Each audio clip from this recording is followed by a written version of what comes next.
Shivaji the management गुरु भाग 2 पुस्तकाबद्दल थोडक्यात पाहूया. हे पुस्तक तुम्हाला व्यवस्थापन म्हणजे काय याची सखोल माहिती देतं. हे पुस्तक तुम्हाला व्यवस्थापनाची 14 तत्वे, रत्ने याची माहिती देऊन जगातील सर्वात यशस्वी व्यवस्थापकाने कोणती कामे केली पाहिजेत याची माहिती देतं. व्यवस्थापनाची सारी आवश्यक कौशल्य आणि नियोजन कसे करावे याबाबत हे पुस्तक माहिती देतं. नियोजनाचे टप्पे आणि निर्णय प्रक्रिया यावर हे पुस्तक प्रकाश टाकते. आयुष्यात प्रत्येकाला निर्णय हा घ्यावाच लागतो, तेव्हा अचूक निर्णय कसा घ्यावा हे तुम्हाला शिकायला मिळेल. जग जिंकायचे तर तुम्हाला नेतृत्व हे करावंच लागतं. तेव्हा नेतृत्व म्हणजे काय, नेतृत्वाचे यशस्वी पैलू कोणते आणि ते कसे आत्मसात करावे याचे मार्गदर्शन तुम्हाला या पुस्तकातून मिळेल. लोकांना कोणत्या प्रकारच्या प्रेरणा दिल्या म्हणजे लोक तुमच्याभोवती गोळा होतात आणि ते कसे हाताळले जातात याची माहिती मिळते. जगावेगळी प्रेरणादायी उदाहरणे या पुस्तकातून तुम्हाला मिळतील आणि एक यशस्वी उद्योजक, व्यवस्थापक किंवा नेता म्हणून तुमचं आयुष्य घडविण्यासाठी हे पुस्तक तत्पर असल्याचे प्रथमदर्शनी तुम्हाला कळून येईल. आयुष्याला दिशा देणारे हे पुस्तक एकदा नाही तर अनेक वेळा वाचून काढावे आणि अंमलात आणावे असेच आहे. आई तुळजाभवानी, माता जिजाऊ आणि छत्रपती शिवाजी महाराज यांना त्रिवार वंदन करून पुढील भाग पाहूया. प्रकरण 4, व्यवस्थापनाची 14 रत्ने. आता व्यवस्थापनाचे सिद्धांत काय, तर ते म्हणजे समुद्र मंथनातून काढलेली 14 रत्नेच व्यवस्थापनाची अस्त्रे. यशस्वी होण्याची हमखास सूत्रे. यशस्वी व्यवस्थापनाचे 14 सिद्धांत खालीलप्रमाणे. 1. कामाचे वाटप. 2. अधिकार आणि कर्तव्य यांचा समतोल. 3. शिस्त. 4. आदेशाची एकवाक्यता. 5. एकच दिशा. 6. संस्था अगोदर आपण नंतर. 7. योग्य मोबदला. 8. एक हाती अधिकार किंवा केंद्रीकरण. 9. आदेशाची साखळी. 10. प्रत्येकाची योग्य जागा. 11. समानता. 12. कामाची हमी. 13. नवीन गोष्टींचा पुढाकार. 14. सहकार्यांना प्रेरणा. ही 14 रत्ने जी जगभराच्या व्यवस्थापनाच्या शाळेत जमा केलेली असतात किंवा हीच ती 14 रत्ने विद्यार्थ्यांना गोळा करायला शिकवली जातात. आता कोणी यातील किती रत्न सोबत घ्यायची तो ज्याच्या त्याच्या कुवतीचा प्रश्न आहे आणि हे प्रमाण संस्था ते संस्था, व्यवस्थापन ते व्यवस्थापन, परिस्थिती ते परिस्थिती वेगळे असू शकते. त्यामुळे शेवटी आपण असेच म्हणूया की व्यवस्थापन म्हणजे एक शास्त्र जे संशोधित केले जाते आणि एक अशी कला ज्यामुळे ते विकसित होते. 1916 मध्ये हेनरी फयल या व्यवस्थापन तज्ज्ञाने इंडस्ट्रियल अँड जनरल ॲडमिनिस्ट्रेशन नावाचे एक पुस्तक लिहिले. त्यामध्ये त्याने व्यवस्थापनातील 14 रत्नांचा उल्लेख केलेला आहे. हेनरीच्या मते कोणतीही संस्था, मग ती कितीही मोठी असो की छोटी, त्यांना यशस्वी होण्यासाठी या 14 रत्नांचा उपयोग होतो. कारण ही 14 रत्ने म्हणजे मार्गदर्शक तत्त्वे असून ती पाळणाऱ्या संस्था यशाच्या दिशेने अचूकपणे जातात. हेनरी ज्या गोष्टीबद्दल 1916 मध्ये बोलतात त्याच गोष्टी 260 वर्षापूर्वी शिवाजी महाराजांनी प्रत्यक्षपणे अंमलात आणून आधुनिक व्यवस्थापनाची पायाभरणी केली असेच म्हणावे लागेल. शिवाजी महाराजांनी प्रत्येक गोष्टीला नाव दिल्याची नोंद सापडत नसली तरी ती तत्त्वे प्रात्यक्षिक रूपात अंमलात आणलेली मात्र आपणास पाहावयास मिळतात. ती 14 रत्ने पुढीलप्रमाणे. 1. कामाची विभागणी. शिवाजी महाराजांनी त्यांच्या राज्यकारभाराच्या आणि प्रशासनाच्या सोयीसाठी 8 विभाग पाडले होते हे आपणाला माहीत आहे. आपण महाराजांच्या डिव्हिजन ऑफ वर्क या तत्वाला अष्टप्रधान मंडळ या नावाने ओळखत आहोत. प्रत्येक वेगळ्या कामासाठी वेगळा विभाग आणि प्रत्येक विभागाला स्वतंत्र असा अधिकारी म्हणजे मंत्री किंवा व्यवस्थापक. महाराजांचे हे 8 विभाग आणि मंत्र्यांची कामे खालीलप्रमाणे. 1. मुख्य प्रधान. राजपत्रावर शिक्का. राजकार्य.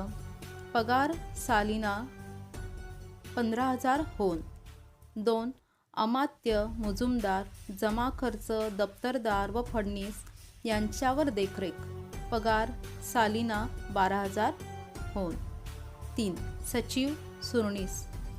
राजपत्र विषय सर्व जबाबदारी, पगार सालिना 10,000 होन. 4. सुमंत डबीर. परराज्य विषयक कार्याचा विचार, पगार सालिना 10,000 होन. 5. सेनापती सरनौबत. सर्व लष्कर जबाबदारी, पगार सालिना 10,000 होन. 6. पंडितराव दानाध्यक्ष. धर्माधर्म विचार, पगार सालिना 10,000 होन.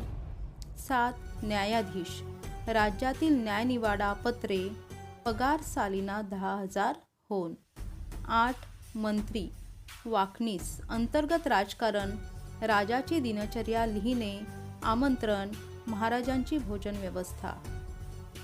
या सर्व मंत्र्यांना मदत करण्यासाठी नेमलेले दरकदार अधिकारी: 1. दिवाण.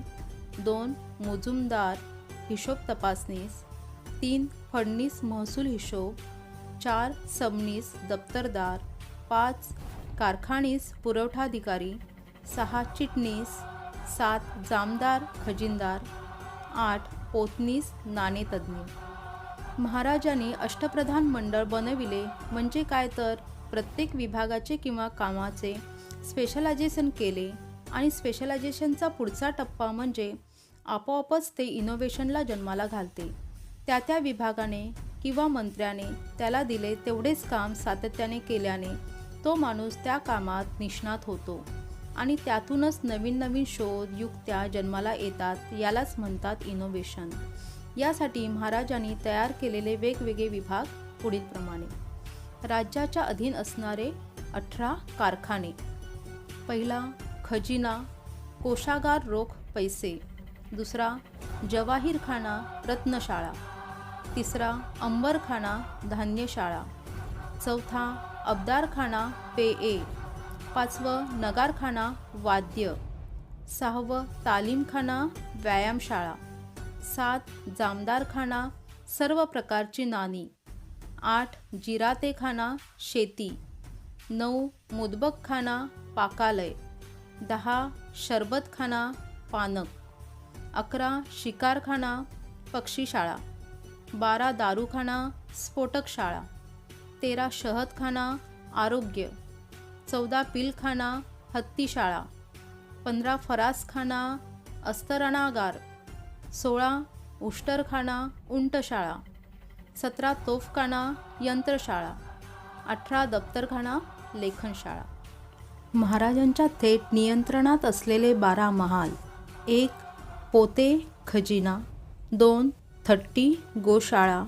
3. शेरी मनोरंजन उद्यान. 4. वहिली रथशाळा वाहन व्यवस्था. 5. कोठी धान्यागार. 6. सौदागीर माल. 7. टकसाळ नाणे छपाई. 8. दरुणी अंतपूर राणीवसा. 9. पागा अश्वशाळा. 10. इमारत बांधकाम किंवा शिल्प. 11. पालखी शिबिका. 12. छबिना कायदा आणि सुव्यवस्था. 2. अधिकार आणि जबाबदारी. हेनरीच्या मते आपण जेव्हा एखाद्याला अधिकार देतो तेव्हाच त्याला त्या कामाची जबाबदारी देणे म्हणजे उत्तरदायित्व सुद्धा दिले पाहिजे. म्हणजेच काय तर काम करण्याची संधी देतानाच त्याच्या परिणामाची जबाबदारी सुद्धा घ्यायला लावली तरच तो माणूस जबाबदारीने काम करेल. आपण जास्त अधिकार दिले आणि कमी जबाबदारी, मग अधिकाराचा दुरुपयोग होतो आणि उलट जास्त जबाबदारी आणि कमी अधिकार दिला तर तो माणूस दबावाखाली काम करू शकणार नाही, अशी परिस्थिती निर्माण होते. माणूस नैराश्याकडे कल्ला जाऊन त्याचा विपरीत परिणाम कामावर होऊ शकतो. म्हणून कधीही यशस्वी व्यवस्थापकाने अधिकार आणि जबाबदारी यांचा समतोल साधला पाहिजे, जेणेकरून सहकारी उत्साहाने काम करतील किंवा हिरिरीने भाग घेतील.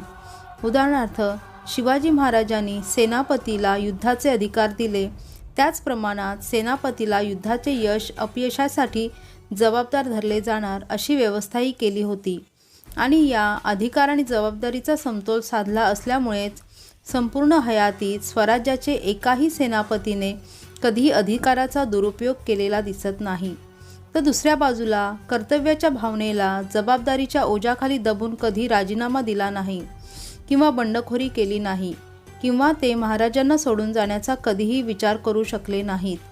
हे सेनापतीचे नव्हे तर सर्वसामान्य सैनिकाच्या बाबतीतही धोरण महाराजांनी राबवले आहे. एकदाच प्रतापराव गुजरांनी माणुसकीच्या भावनेला, दयेच्या अर्जाला बळी पडून हाती आलेल्या बहलोल खानाला जीवदान दिले. म्हणजेच काय तर आपल्या अधिकार क्षेत्राच्या बाहेर जाऊन निर्णय घेतला. तर महाराजांनी लगेच प्रतापरावांना यासाठी जबाबदार धरले आणि प्रश्न विचारला, सला काय निमित्ताने केला? हा एक प्रकारचे शॉ कॉज नोटीस, कारणे दाखवा नोटीस असून पुढे त्यात मेमो देखील आहे. आता जर पुन्हा भविष्यात बहलोल स्वराज्यावर चालून आला तर तुम्हाला जबाबदार धरले जाईल. स्वराज्याचे जे काही नुकसान होईल त्याची जबाबदारी तुमच्यावर राहील असे सुनावले की नाही. दुसऱ्या एका प्रसंगात अफजलखान वधानंतर नेताजी पालकरांना घाटमाथ्यावरील फळी फोडून संध्याकाळी वाईला यायला सांगितले असताना नेताजीला उशीर झाला. तर महाराजांनी त्यांना फाजलखान आदीचा पाठलाग करून पकडण्यास सांगून अधिकार आणि जबाबदारीचा समन्वय साधला ना. इथे महाराज रागावलेही नाहीत किंवा कारणे दाखवा नोटीस बजावलीही नाही. कारण खानाची फळी फोडून येताना झालेला विरोध कडवा झाला असेल हे गृहीत धरूनच महाराजांनी सामंजस्याने घेतले असाच याचा अर्थ होतो. 3. शिस्त. प्रत्येक संस्थेला, संघटनेला, राज्याला एका शिस्तीची गरज असते. शिस्त नसेल तर संस्था उभी राहणं, वाढणं, चालणे या गोष्टी कशा काय शक्य होतील? आणि ही शिस्त सर्वांनी पाळणे आवश्यक आहे. जशी नोकराला शिस्त हवी तशी मालकाला, व्यवस्थापकाला हवी, तशी कर्मचाऱ्याला सुद्धा. आणि ही शिस्तीची गंगोत्री वरून खाली वाहिली पाहिजे. ज्ञानेश्वरांच्या भाषेत सांगायचे तर एथ वडील जे जे करीती तया नाम धर्मू ठेविती. येथे वडील म्हणजे सिनियर आणि धर्म म्हणजे शिस्त. धर्मपालन म्हणजे काय तर शिस्त. व्यवस्थापक, मालक वेळेवर कामाला येत असतील तर ते कर्मचाऱ्यांना वेळेवर या असे सांगू शकतील ना. नाहीतर लोकासांगे ब्रह्मज्ञान, आपण कोरडे पाषाण असे होणार. शिवाजी महाराजांनी आपल्या आयुष्यात शिस्तीला सगळ्यात जास्त महत्त्व दिलेले आहे आणि गैरशिस्त, बेशिस्त वागणं कधीच खपवून घेतलेलं नाही. अगदी सेनापती असो की मंत्री यांना धारेवर धरायला महाराज कमी करत नसत. स्वराज्याचे नियम, कानून काटेकोरपणे पाळले जावेत यासाठी महाराज आग्रही होते. तसेच ते हे कायदे चांगले असावेत यासाठीही प्रयत्नशील असायचे. त्यामुळे सहकाऱ्यांमध्ये आणि सैनिकांमध्ये महाराज डेडिकेशन, समर्पणाची भावना तयार करू शकले आणि आपोआपच सहकाऱ्यांच्या मनातही आदरभाव वाढीस लागला. महाराज स्वतः शिस्त पाळणारे होते. म्हणूनच स्वराज्य शिस्तप्रिय, सैन्य आणि प्रजा शिस्तीची भोगती होती. प्रतापगडच्या युद्धप्रसंगी सईबाई मृत्युमुखी पडल्या तरीही महाराज त्यांच्या अंत्यसंस्कारासाठी येऊ शकले नाहीत की 2 वर्षाच्या संभाजीराजांचे सांत्वनही करण्यासाठी 11 महिने स्वराज्यात राजगडावर आले नाहीत. ही महाराजांची कर्तव्य कठोरता आणि शिस्त नाही तर काय. आपला राजाच अशी करडी शिस्त पाळतो, तो भावनिक होऊन गर्भगळीत होत नाही, हे पाहून कोणता सैनिक युद्धाच्या वेळी माझी आई, बायको, मुले आजारी आहेत, मला रजा द्या असा अर्ज करू शकेल का? याला म्हणतात शिस्तीची सुरुवात स्वतःपासून. स्वराज्य अगोदर, खाजगी व्यक्तिगत गोष्टीनंतर. आधी लग्न कोंढाण्याचे, मग रायबाचे. हे शिस्तीचे आणखी एक ज्वलंत उदाहरण. शिस्त न पाळणाऱ्याला दंड होतो हे वेगळे सांगण्याची गरज नाही. शिस्त न पाळणारा माणूस कामाला ठेवणे हीच मोठी बेशिस्त होऊ शकते. त्यामुळे शिस्तप्रिय महाराजांनी बेशिस्त लोकांना फौजेत कधीच सामील करून घेतले नाही. आणि वर कोणी बेकायदा वर्तणूक करायचा प्रयत्न केला तर महाराजांनी बडतर्फी, हात कलम करणे, कडेलोट करणे, डोळे काढणे अशा शिक्षा देऊन शिस्त पालनाचे महत्त्व आणि बेशिस्त पालनाचे परिणाम लोकांना दाखवून दिले. त्यामुळे स्वराज्य शिस्तबद्ध पद्धतीने वाढत गेले तर बेशिस्तीमुळे मोगलाई मातीत मिसळून गेली. महाराजांच्या शिस्तप्रिय धोरणामुळेच कधी कोणाला गुप्तहेरीत अपुरी, चुकीची, अर्धवट माहिती देण्याची हिंमत केली नाही की कोणा सरदाराने चुकीचे पत्र लिहून दिशाभूल करण्याची हिंमत केली नाही. महाराजांच्या जीवनात शिस्तीला किती महत्त्व होते ते अधोरेखित करणारा एक ठळक प्रसंग पहा. महाराजांनी काळाची पावले ओळखून मिर्झा राजांशी पुरंदरचा तह केला आणि मोगलांना 23 किल्ले देऊन स्वतःकडे 12 किल्ले ठेवले. पुढे मिर्झा राजांनी महाराजांना आग्र्याला बादशाच्या भेटीत जाण्याचा आग्रह धरला. आता मात्र महाराजांना स्वराज्यापासून दूर जाणे भाग होते. आता आपण एवढे दिवस एवढे दूर अंतरावर गेल्यावर आपल्या माघारी स्वराज्यात शिस्तपालन कशा प्रकारे होईल याची महाराजांनी परीक्षा घेण्याचे ठरविले. आणि त्यानुसार एके रात्री महाराज अचानक एका किल्ल्याच्या दरवाजावर येऊन पोहोचले. त्यांनी किल्लेदाराला आदेश दिला, दरवाजा उघडा. यावर किल्लेदाराने महाराजांना विचारले, आपण कोण? महाराजांनी उत्तर दिले, मी शिवाजी राजा आहे. तुम्ही ताबडतोब किल्ल्याचा दरवाजा उघडून मला आत घ्या. यावर किल्लेदार म्हणाला, आपण महाराजच असाल तर स्वराज्याचा नियम आपणास माहीत नाही का? सूर्यास्त झाल्यानंतर किल्ल्याचा दरवाजा साक्षात यमराज आला तरी सूर्योदय होईपर्यंत उघडला जाणार नाही. स्वराज्याची ही शिस्त आहे. त्यावर महाराज म्हणाले, अरे ते मला माहीत आहे, परंतु संकट काय कोणाला सांगून येते का? शत्रू माझ्या पाठलागावर आहे. मला आश्रय दिला नाही तर माझा जीव जाईल ना. तू दरवाजा उघड. यावर किल्लेदार म्हणाला, प्रश्न जर तुमच्या जीवाचा असेल तर ती माझी जबाबदारी. किल्ल्याच्या आश्रयाला आलेल्या प्रत्येक नागरिकाच्या जीविताचे रक्षण करणं ही किल्लेदाराची जबाबदारी मी पूर्ण करीन. आता फक्त थोडं पुढे येऊन दरवाजाला चिकटून बसा. आम्ही बुरुजावर उभे राहून आलेला शत्रू अंगावर घेऊ.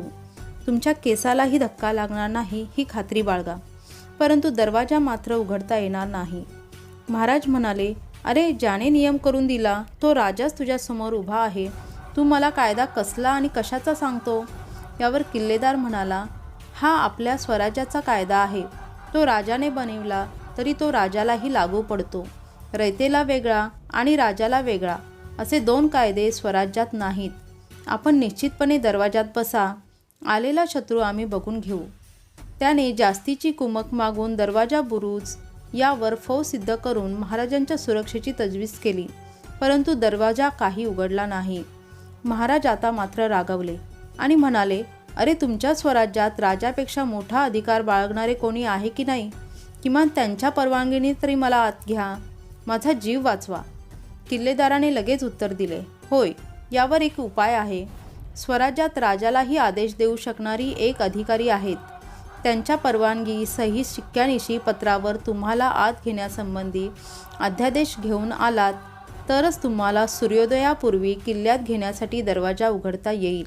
तुम्ही असं करा, राजगडाला जा. जिजाऊ साहेब स्वराज्याच्या कुलमुख्य तयार आणि सर्वाधिकारी आहेत. त्यांना भेटा, विनंती करा, पत्र बनवा आणि माझ्याकडे घेऊन या. मी तुम्हाला लगेच आत घेतो. यावर महाराज म्हणाले, अरे मला बनवितो काय? नियम आणि कायदे दाखवून? अरे तू इथल्या किल्ल्याचा दरवाजा उघडत नाहीस आणि तिकडे राजधानी राजगडचा किल्ल्याचा दरवाजा कुठून रात्रीचा उघडला जाईल? किल्लेदार म्हणाला, ते तुमचं तुम्ही बघा, तो तुमचा प्रश्न आहे. महाराज म्हणाले, अरे काय हे, मी येथून अंधाऱ्या रात्रीत राजगडाला जाणार, परत येणार तोपर्यंत सकाळ होणार की? किल्लेदार म्हणाला, मग मी दरवाजा सकाळीच उघडायला तयार आहे. तुम्ही येण्याअगोदर सूर्य उगवला तर दरवाजा तुमच्यासाठी उघडूनच ठेवलेला असेल की? जावा लवकर आणि जिजाऊंचा अध्यादेश आणा. किल्ल्याचा दरवाजा उघडावा असे वाटत असेल तर. त्यावर महाराज रागावून म्हणाले, माझ्याबरोबर गनिमा कावा करून मला कात्रजचा घाट दाखवतोस काय? थांब, तुझी गर्दनच मारतो. राजाची आज्ञा न पाळल्याची शिक्षा तुला मृत्यूदंड देतो. किल्लेदार म्हणाला, महाराज तुम्हाला जी काय शिक्षा द्यायची ती नक्की द्या. मी ती भोगायला तयार आहे, परंतु सकाळ झाल्यावर. शेवटपर्यंत महाराजांनी अर्ज, विनंती, धमकी, समजूत अशी अस्त्रे वापरूनही त्या फाकड्याने महाराजांच्या आदेशाला न जुमानता स्वराज्याच्या शिस्तीचे पालन केले. महाराजांना रात्र किल्ल्याच्या दरवाजात बसून काढावी लागली आणि 2-3 तासानंतरच पूर्वेकडे तांबडं फुटायला लागले. सूर्याचं पहिलं किरण धरतीला स्पर्श करताच किल्लेदाराने नियमानुसार किल्ल्याचा दरवाजा उघडला आणि महाराजांना आत घेतले. किल्लेदार आपण रात्री महाराजांच्या आदेशाचं पालन करू शकलो नाही म्हणून मान खाली घालून अदबीनं दरवाजात उभा राहिला. महाराज, मी आपला अपराधी आहे. आपण रात्री दिलेल्या आदेशानुसार माझी गर्दन मारा. मी शिक्षा भोगायला तयार आहे. महाराजांनी त्या किल्लेदाराला छातीशी कवटाळत आपल्या हातातील सोन्याचं कडं त्याच्या हातात घालत महाराज म्हणाले, शाब्बास बहादरा, अरे तुमच्यासारखी स्वराज्याचा कायदा पाळणारी माणसं जन्माला आलेली असताना माझ्या माघारी स्वराज्याची काळजी नाही. राजापेक्षा स्वराज्याची घटना मोठी. कायद्यानेच राज्य चालावे ही तुम्हा मावळ्यांची भावनाच मुळी राष्ट्रप्रेमाची आहे. शिस्तीशिवाय कोणतंही राष्ट्र मोठं होत नसतं. तुम्ही दाखवून दिलंत. स्वराज्य अगोदर मग राजा. हे तत्त्व महाराजांच्या मावळ्यांना कळतं ते शिस्त कळल्याशिवाय का? महाराजांच्या मृत्यूनंतरही पुढे 50 वर्षे हा कायदा पाळला गेला. अगदी राजाने आदेश दिला तरीही किल्ल्याचा दरवाजा रात्रीच्या वेळी कधीच कोणासाठी उघडला नाही आणि त्यामुळे स्वराज्य कायम अजिंक्य राहिले. अगदी स्वतः औरंगजेब स्वतः 7 लाख फौज घेऊन स्वराज्यावर चालून आला. हे एका बाजूला, तर त्याला स्वतःलाच पराभूत होऊन याच मातीत मोकळ्या हातानं मरावं लागलं ते फक्त एका गोष्टीमुळे, आणि ती गोष्ट म्हणजे स्वराज्याची शिस्तबद्धता. आज 21व्या शतकातही ज्या कंपन्या संस्था शिस्तीच्या बाबतीत कडक आहेत त्याच बाजारात टिकतात, जगात झेंडा लावतात, आणि जे या बाबतीत कटाक्ष पाळत नाहीत त्यांचे अटकेपार दांडेच उडतात. झेंडे रातोरात गायब होतात. 4. आदेशाची एकवाक्यता. व्यवस्थापनाचे चौथे महत्त्वाचे सूत्र म्हणजे आदेशाची एकवाक्यता. आदेशाची एकवाक्यता म्हणजे काय? तर सहकार्याला किंवा कर्मचाऱ्याला जेव्हा आदेश दिला जातो तेव्हा तो एकाच अधिकाऱ्याकडून दिला जावा, आणि जेव्हा ते काम पूर्ण होईल तेव्हा तो रिपोर्ट किंवा अहवालसुद्धा एकाच अधिकाऱ्याकडे सुपूर्द केला जावा. एकाच व्यक्तीला अनेक वरिष्ठांकडून एकाच कामाबाबतीत आदेश दिले गेले तर सगळा सावळा गोंधळ निर्माण होऊ शकतो. आंधळ दळतंय आणि कुत्रं पीठ खातंय अशी अवस्था होत असते. आदेशाची एकवाक्यता नसेल तर काम नक्कीच बिघडतं. छत्रपतींच्या स्वराज्यात आदेश फक्त महाराजांकडूनच दिला जाई. प्रत्येक मंत्र्याला त्याच्या खात्याचा निर्णय घेण्याचा अधिकार होता, परंतु त्याने तो आदेश काढण्यापूर्वी महाराजांची परवानगी घेतली जाई आणि मग तो आदेश महाराजांच्या सही शिक्क्यानिशी पुढे कार्यवाही करण्यासाठी पाठवला जाई. इतर कोणी कितीही मोठा प्रभावशाली असला तरीही त्याचा आदेश पाळला जात नव्हता.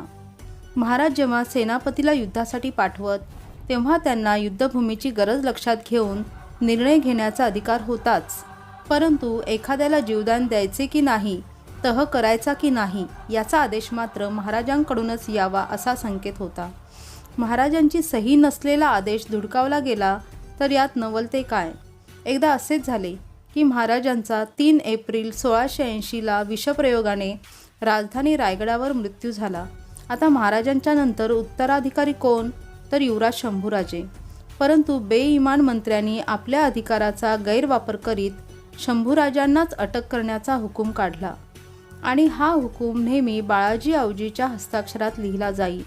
त्याने मंत्रिमंडळाला स्पष्ट शब्दात बजावले, मी छत्रपतीशिवाय दुसऱ्या कोणाच्या आदेशाने, दबावाने, आमिषाने, अगदी मरणाच्या भीतीमुळे ही पत्र लिहिणार नाही, हुकूम लिहिणार नाही. झक मारून मंत्रिमंडळाला हात हलवत परत जावे लागले. तेव्हा त्यांनी दुसरी शक्कल लढविली. बाळाजी आवजीचा मुलगा आवजी बाळाजी याला धमकावून त्याच्याकडून पत्र लिहून घेतले, कारण दोघांचेही अक्षर सेमच होते आणि त्या पत्रावर शिक्का मारला की झाले काम फत्ते असा डाव होता. परंतु शंभूराजांना कैद करण्याच्या आदेशावरच महाराजांची सही कोठून करणार? महाराज नुकतेच इहलोकाची यात्रा संपवून गेले होते. तेव्हा आता जरी या पत्रावर महाराजांचा शिक्का होता, अक्षर नेहमीसारखे होते, तरी सही नव्हती. तेव्हा आदेश कसा पाळला जाणार का? ते पत्र पाठवले तर सरसेनापती हंबीरराव मोहिते यांना. कराडच्या तळावर हंबीररावांनी ते पत्र वाचले आणि साफ शब्दात सांगितले, या पत्रातील आदेशाची मी अंमलबजावणी करणार नाही, कारण यावर महाराजांची सही नाही. याला म्हणतात युनिटी ऑफ कमांड. आता ते पत्र परत रायगडावर आले. चिडलेल्या मंत्र्यांनी स्वतः कराडला जायचे ठरविले, कारण आदेशाचे पालन झालेच पाहिजे असा त्यांचा आग्रह होता. त्यामुळे ते कराडला आले. सरसेनापतींना सांगितले, तुम्हाला पत्रातील आदेश पाळावाच लागेल. तेव्हा सरसेनापतींनी सांगितले, मी महाराजांशिवाय दुसऱ्या कोणाच्याही आदेशांचं पालन करू शकणार नाही. तेव्हा चिडलेले मंत्री म्हणाले, मग तुम्हालाच अटक करण्याचा आदेश द्यावा लागेल. तेव्हा हंबीरराव खंबीरपणे म्हणाले, अहो महाशय, त्यासाठी महाराजांचा आदेश लागेल. तुमचा आदेश साधा स्वार शिपाई देखील पाळणार नाही. त्यावर मंत्री म्हणाले, तुम्ही हे विसरू नका की आम्ही मंत्री प्रशासनाचे कायदा आणि सुव्यवस्था पाहणारे आणि तुम्ही एकटे लष्कराचे पाहणारे आहात. आमचे बहुमत आहे आणि या मुद्द्यावर एकमत आहे की शंभूराजांना कैद करावी. या आदेशाचं तुम्ही पालन करावं. हंबीरराव म्हणाले, तुमचं एकमत बहुमत असेल तर तसं करून बघा. माझी काही हरकत नाही. तसा आदेश तुम्ही फौजेला द्या. फौज त्याची अंमलबजावणी करेल. तेव्हा चिडलेला अण्णाजी दत्तो या मंत्र्याने आदेश दिला की शंभूराजांना नंतर अटक करू, पहिले हंबीररावांना कैद करा. मंत्र्याने आदेश दिला, पण अंमलबजावणी कोणी करायची? हंबीररावांना अटक करण्याचा मंत्र्यांनी आदेश देऊनही 10,000 फौजेतील एक जणही आदेश पाळायला पुढे आला नाही. कारण स्वराज्याचं लष्कर सेनापतीच्या आदेशाला बांधील असतं, मंत्र्यांच्या नव्हे. आता मग मंत्र्यांची पंचायत झाली.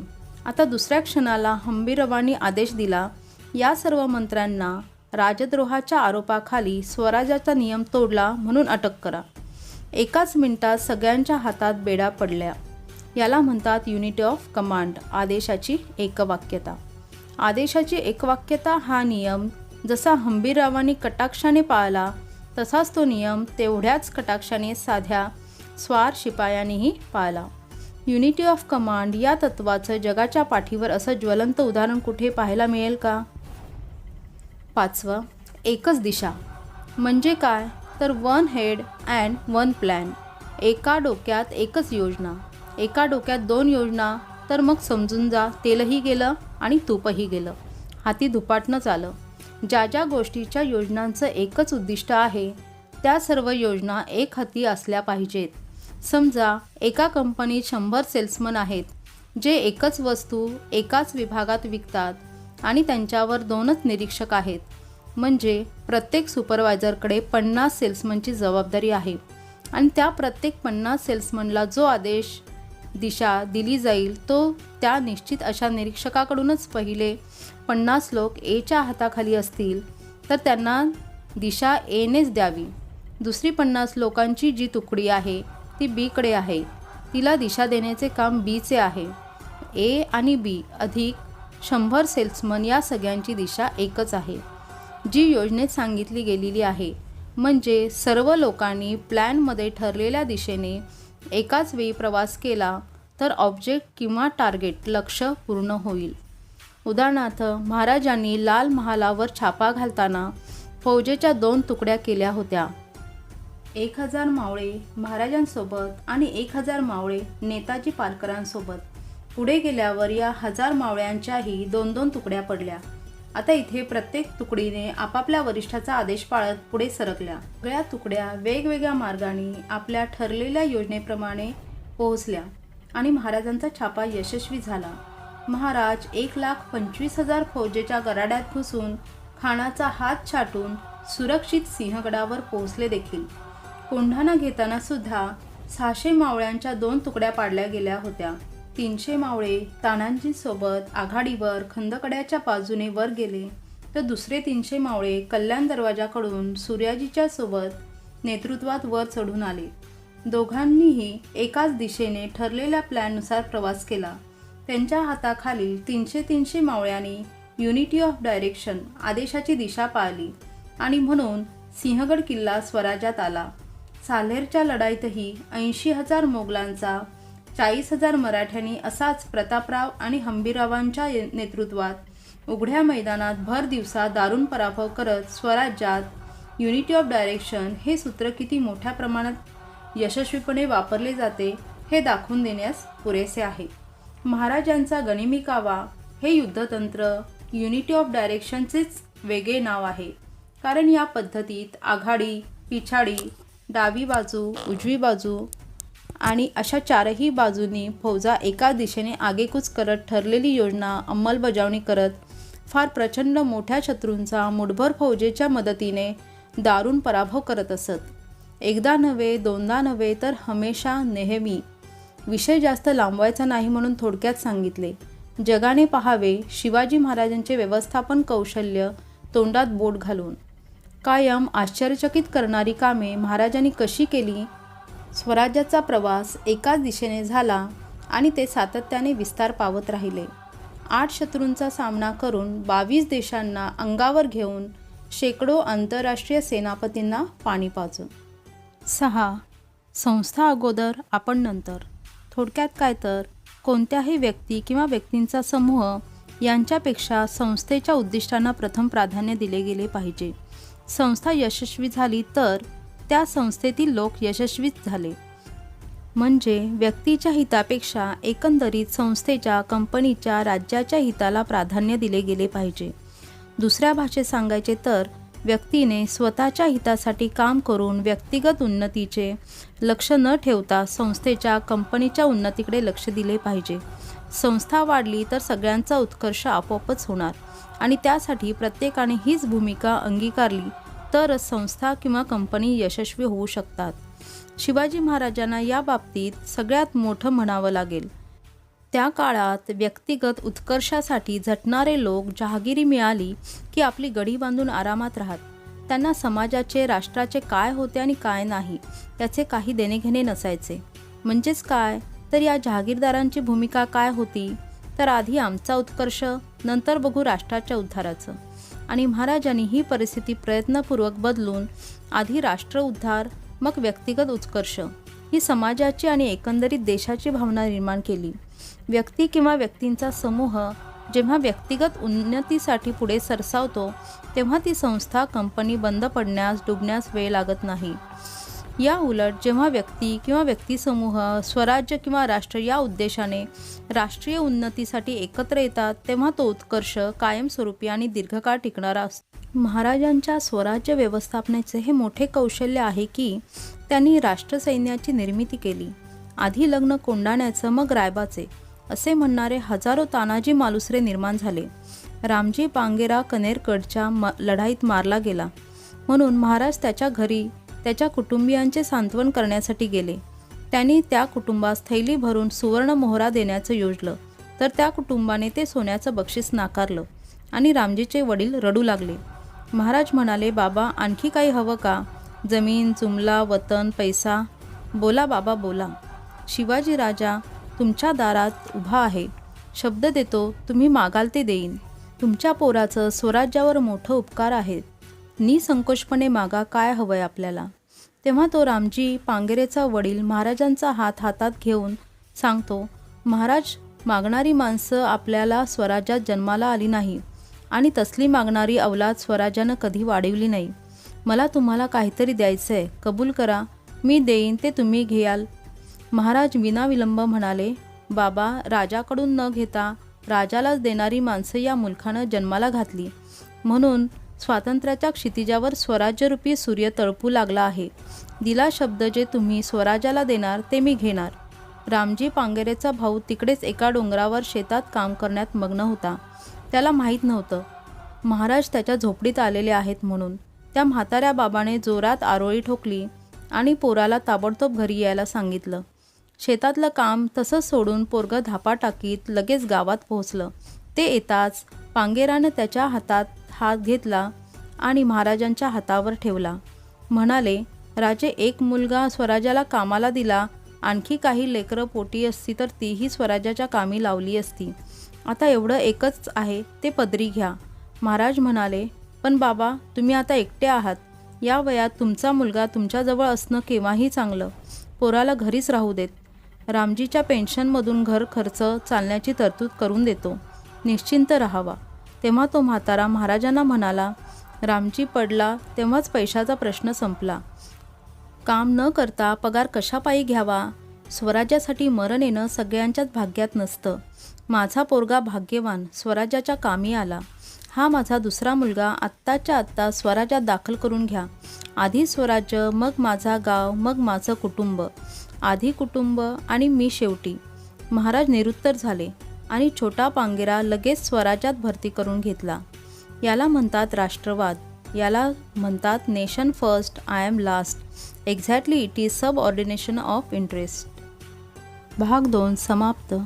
व्हिडिओ आवडल्यास चॅनलला लाईक आणि शेअर करा. पुढील भाग ऐकण्यासाठी चॅनलला सबस्क्राईब करा आणि आपले मत कमेंट बॉक्समध्ये नोंदवा. धन्यवाद.